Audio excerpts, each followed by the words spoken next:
जी अस्सलाम वालेकुम। IFRS 8 start करते हैं। अच्छा जी, IFRS 8 डिस्क्लोजर्स से रिलेट करता है स्टैंडर्ड।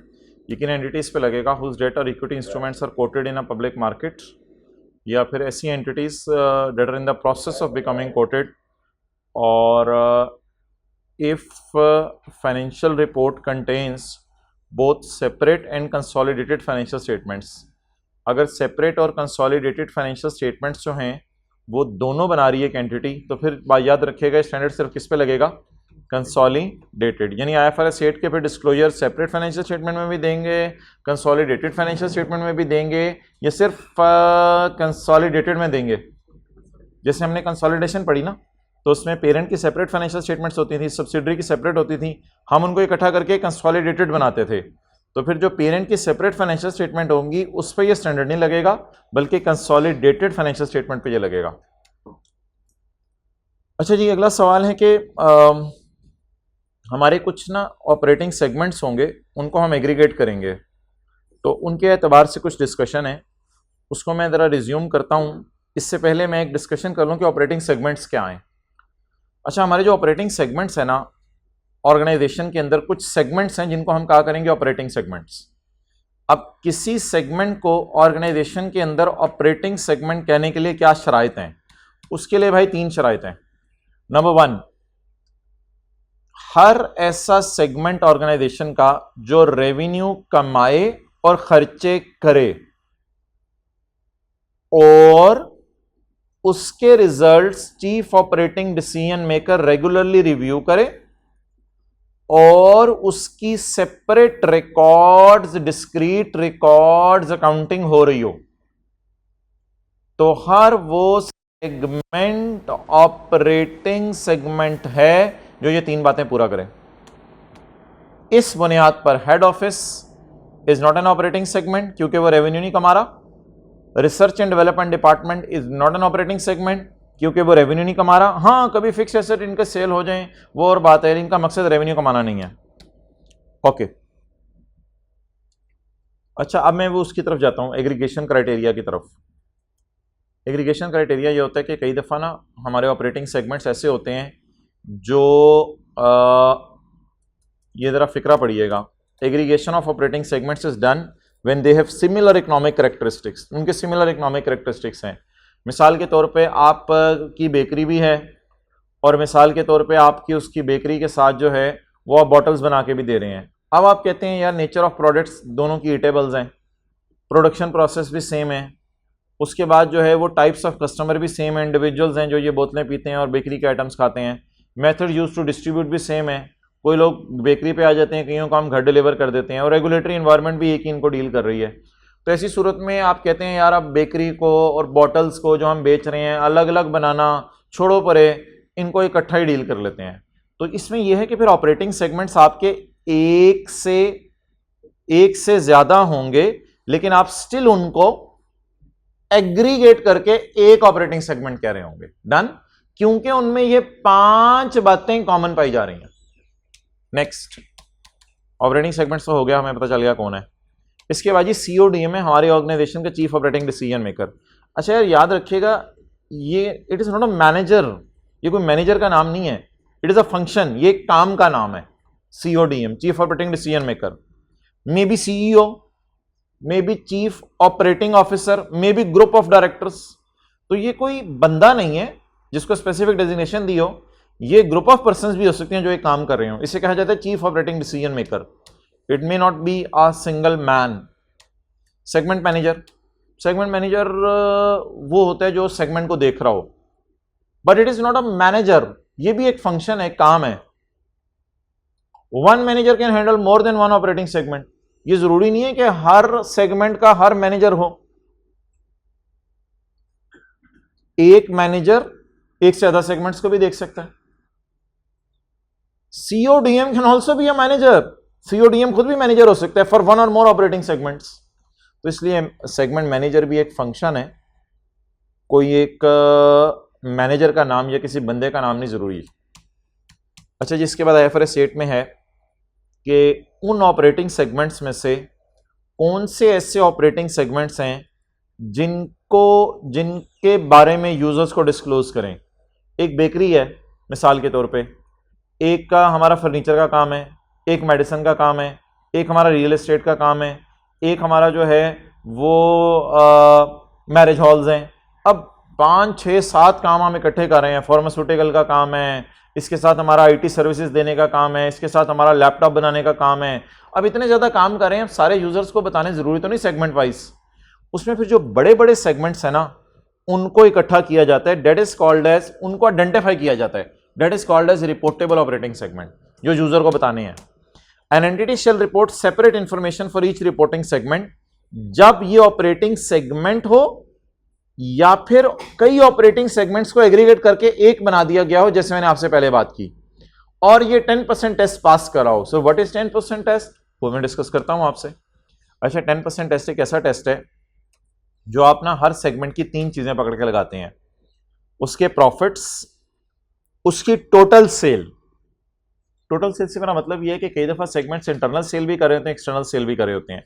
इंटरनल सेल का मतलब है अपनी ही ऑर्गेनाइजेशंस में सेल, और एक्सटर्नल सेल का मतलब है आउटसाइड वर्ल्ड को सेल कर रहे होते हैं। और तीसरी चीज है एसेट्स। हर सेगमेंट की 3 चीजें एक सफे पे लिख लें, बेकरी की सेल, बेकरी का प्रॉफिट, बेकरी के एसेट्स, रियल एस्टेट की सेल, रियल एस्टेट का प्रॉफिट, रियल एस्टेट के एसेट्स। ये एक सफे पे लिख के कई सफे आपके पास इकट्ठे हो गए। अब इनको एक टेस्ट से गुजारें। टेस्ट से गुजारने का क्या तरीका है, इसमें एक चैलेंज आता है आपको, वो चैलेंज बड़ा अजीब सा है। वो हो सकता है कुछ सेगमेंट्स हमारे प्रॉफिट्स शो कर रहे हो और कुछ सेगमेंट्स हमारे लॉसेस शो कर रहे हो। उसमें फिर कैलकुलेशन बड़ी मजे की बनती है। उसमें जो सेगमेंट्स हमारे प्रॉफिट शो कर रहे हो ना, उनको अलग से जमा कर लेते हैं हम। मिसाल के 3 सेगमेंट प्रॉफिट शो कर रहे हैं, 50 50 40, डेट इज 140।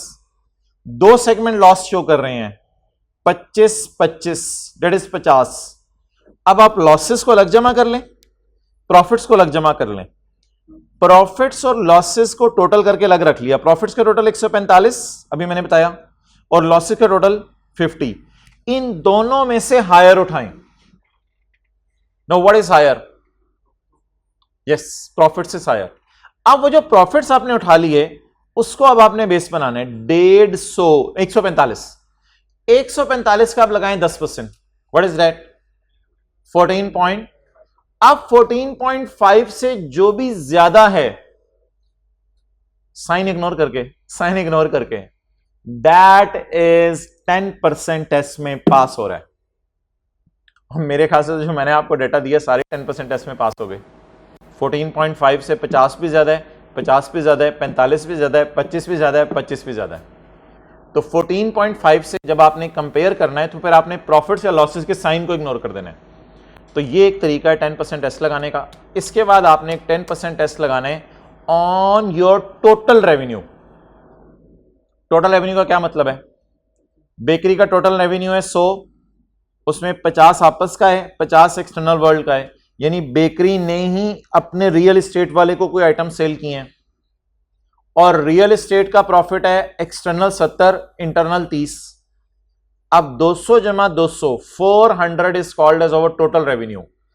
400 का 10% इज 40। इस 40 को कंपेयर करें हर एक की टोटल सेल से। टोटल सेल, अल्लाह का शुक्र है मैंने शायद 100 ही रखी है दोनों की, तो वो 100 इज एक्सीडिंग, इसलिए यहां भी दोनों रिपोर्टेबल बन गए।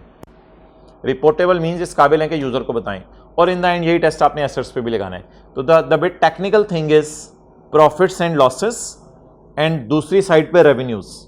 एसेट वेरी सिंपल, के हर ऑपरेटिंग सेगमेंट के करंट और नॉन करंट एसेट टोटल कर लें, डेट इज एसेट्स।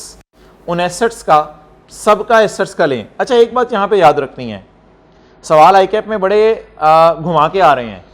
अब कई दफा आपको ना ऐसे तंग करने के लिए काम करेगा, वो आपको रियल एस्टेट के एसेट्स दे देगा, वो आपको एसेट्स दे देगा बेकरी के, वो आपको एसेट्स दे देगा आईटी डिपार्टमेंट के, 50 50 50, 150, और आपको हेड ऑफिस के एसेट्स दे देगा।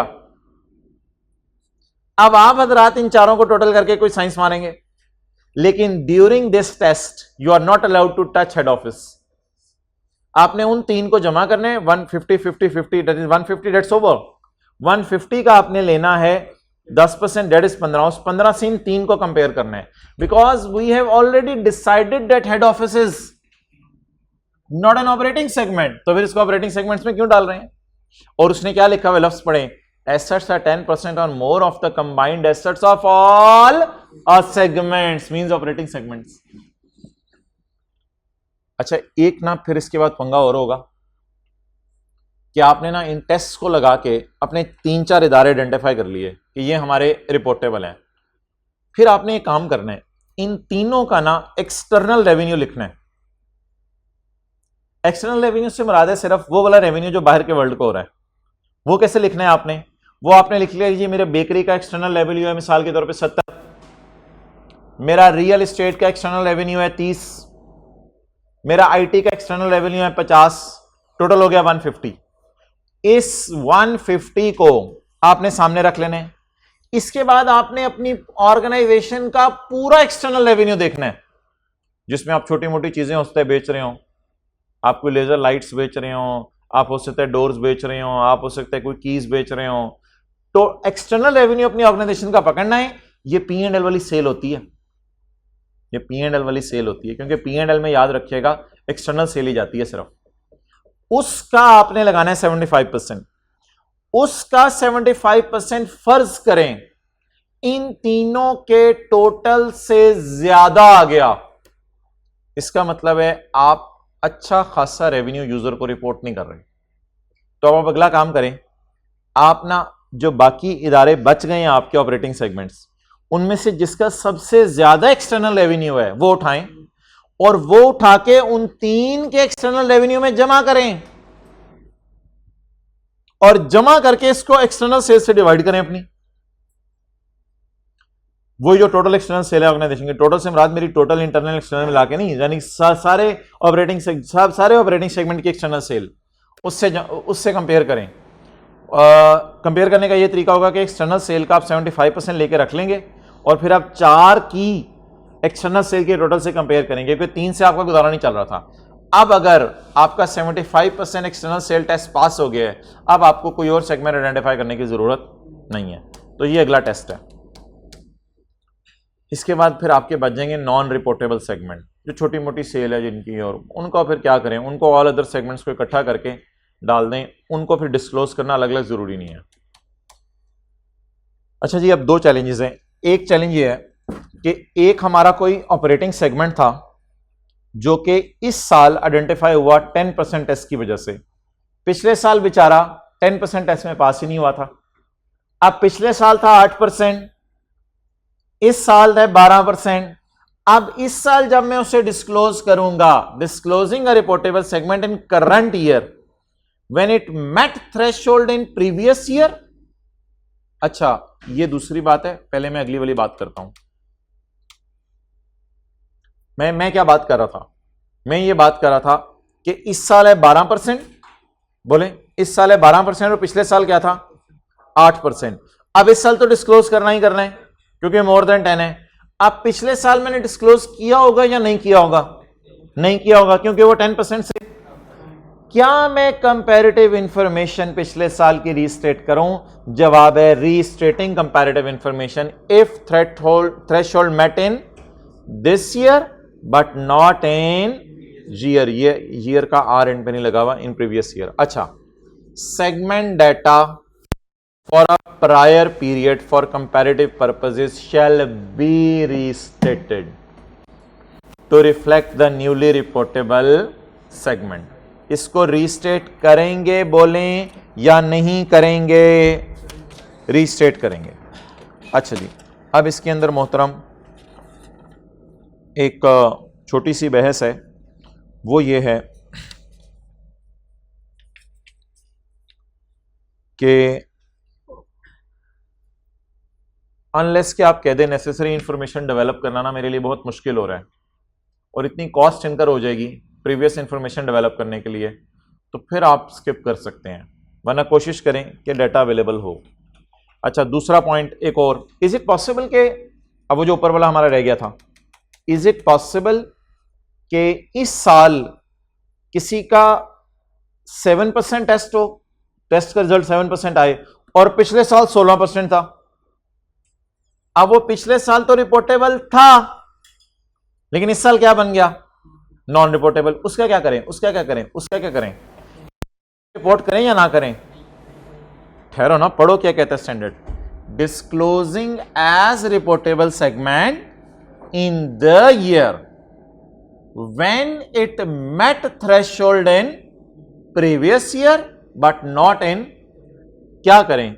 Let's disclose if management judges में डी आएगा ना, disclose if management judges it of continuing significance। management समझे कि ये continuing significance का है। Done? Okay, so let's start the disclosures. अच्छा, डिस्क्लोजर्स में ना कुछ तो हैं ऐसे जनरल से, जैसे आप बता दें कि आपने किस बेस के ऊपर, कौन से फैक्टर्स की बेस पे अपने रिपोर्टेबल सेगमेंट्स आइडेंटिफाई किए हैं। कुछ ऑर्गेनाइजेशंस अपने ऑपरेटिंग सेगमेंट्स आइडेंटिफाई, कुछ ऑर्गेनाइजेशंस अपने रिपोर्टेबल सेगमेंट्स आइडेंटिफाई कर रही होती हैं based on geographical area, Lahore, Karachi, Islamabad, और कुछ कर रही होती हैं बेस्ड ऑन प्रोडक्ट्स। ये फिर आप देख लें कि आपने किस बेसिस पे डिटरमिन किया। ये यूज़र को ज़रा बता दें कि क्या फैक्टर्स आपने सामने रखे हैं। आपकी मर्जी है, दोनों में से जिस मर्जी पे कर दें, लेकिन उसमें कुछ डिस्कशन है स्टैंडर्ड में जिसमें हम अभी नहीं जा रहे। जजमेंट मेड बाय, मैं क्यों कुछ रिस्ट्रिक्शंस भी हैं किसी एतबार से। Judgements made by management in applying the aggregation criteria. Aggregation में आपने क्या जजमेंट्स अप्लाई किए हैं? एग्रीगेशन से मुराद था यानी आपको फील हुआ कि बेकरी और बॉटल्स की सेल मिला दूं, उसमें फिर आपने क्या जजमेंट अप्लाई की कि बॉटल्स और बेकरी क्यों मिलाना पसंद किया आपने। Types of products and services जरा यूजर्स को लिख के बता दें आप क्या क्या चीजें बेच रहे हैं। ये तो एक जनरल इंफॉर्मेशन है। अब मैं 3 उन डिस्क्लोजर्स की तरफ आने लगा हूं जिनको हम क्लास में बनाते थे। एक डिस्क्लोजर था, मुझे याद आ रहा है, हेडिंग सेगमेंट एनालिसिस, एक था रिकॉन्सिलिएशन, और एक था entity wide disclosures.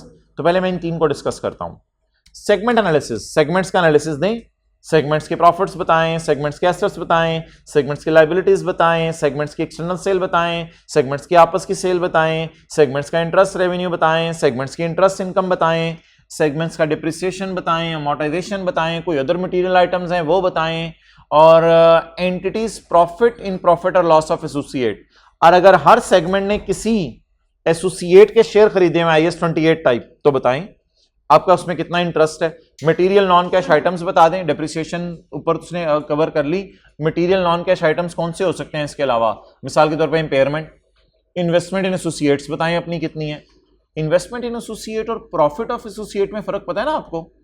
Investment in associate working 7 type चीज थी कंसोलिडेशन में, और profit from associate working 5.1 type चीज थी, और addition to non current assets. ये चीजें हैं जो आप अपने सेगमेंट्स के बारे में बताएं। लेकिन सिर्फ कौन से सेगमेंट्स की? रिपोर्टेबल की। अदर देन रिपोर्टेबल की ये चीजें आप नहीं बताएंगे, डिस्क्लोज नहीं करेंगे यूजर्स को। हाँ, इकट्ठी होकर अदर सेगमेंट्स के नाम से आ जाए वो और बात है, लेकिन अलग से यूजर्स को नहीं बतानी।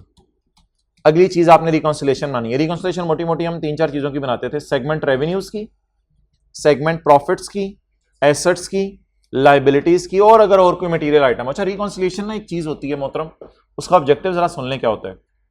उसका ऑब्जेक्टिव ये होता है कि आप ना इधर से उठा लेते हैं रिपोर्टेबल सेगमेंट के एसेट्स।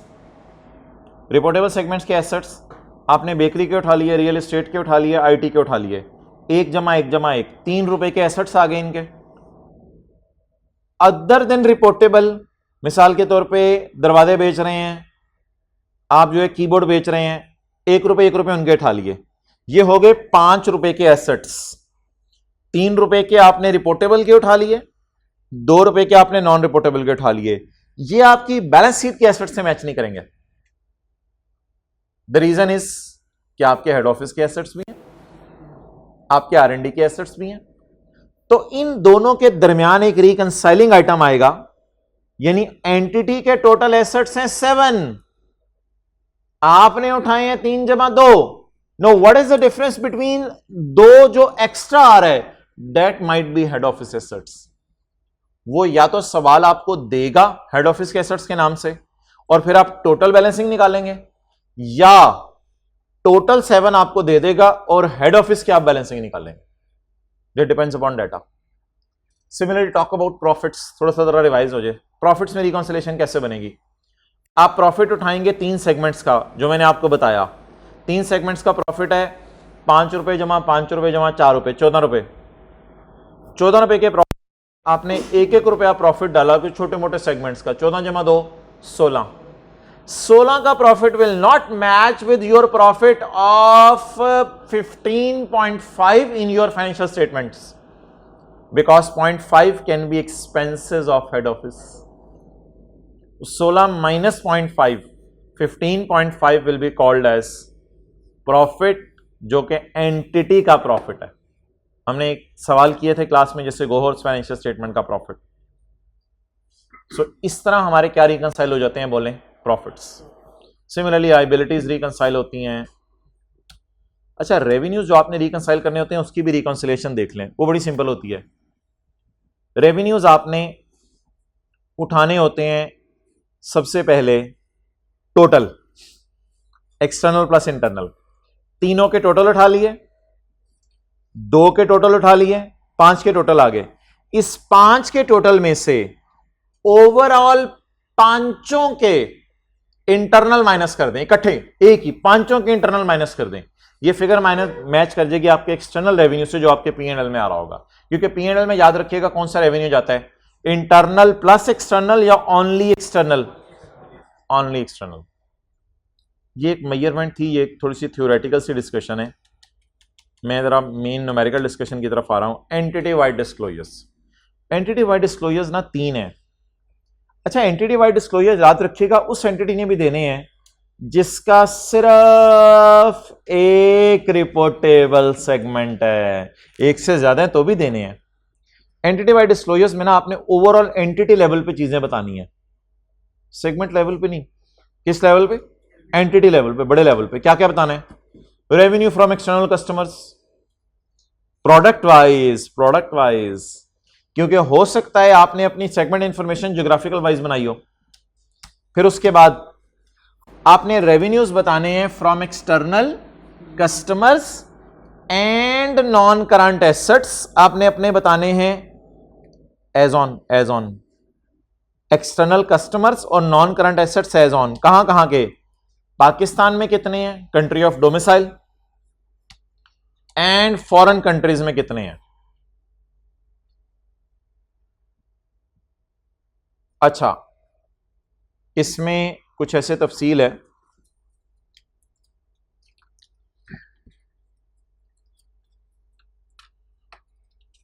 जो मैं आपसे शेयर करता चलूं।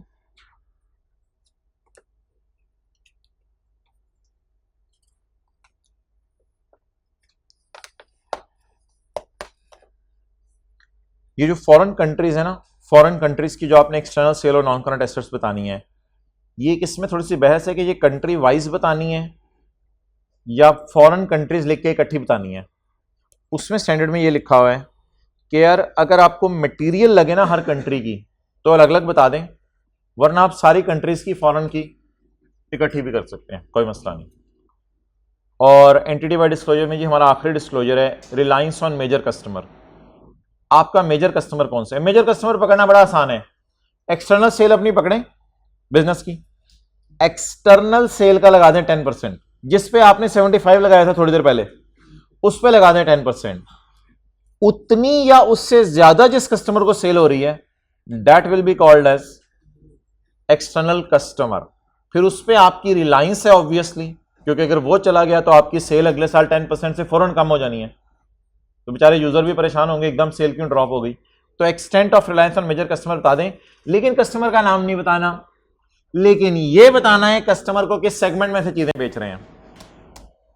Reliance on major customer, if revenue from external customer amount to 10% और more of external revenue, disclosure will be total revenue from each customer. अगर इसमें आपके 2 कस्टमर है ना 12% वाले, तो इनसे टोटल रेवेन्यू बताना है, कस्टमर वाइज नहीं बताना, टोटल रेवेन्यू बताना है कि कस्टमर 1 इतना, कस्टमर 2 इतना, इस तरह नहीं बताना, कस्टमर 1 और 2 का जमा करके, और वो सेगमेंट्स जिनमें से आप उनको रेवेन्यू कमा रहे हैं। इसमें कस्टमर की आइडेंटिटी जरूरी नहीं है, मेजरमेंट इज नॉट इस वक्त मेरा ऑब्जेक्टिव। तो ठीक है जी, क्लोज करते हैं।